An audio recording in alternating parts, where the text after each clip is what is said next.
So that was the whiteboard option. Apart from that, if you just slide your fingers from bottom to up, you will get these options. These are the shortcut options, and over here there is this option of split screen.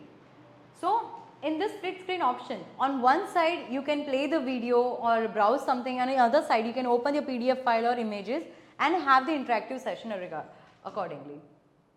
So I am choosing browser, and the another screen I am choosing the office suites.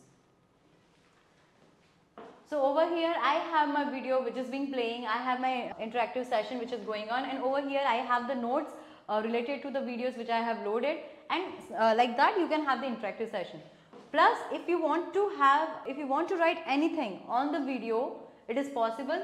Simply with this floating tool, you will get all these tools for the annotations. You can pause the video, you can select the pen tool, and you can write.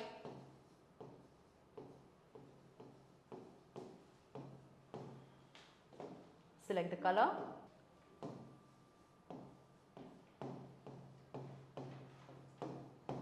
Also if you want to highlight. So that's it.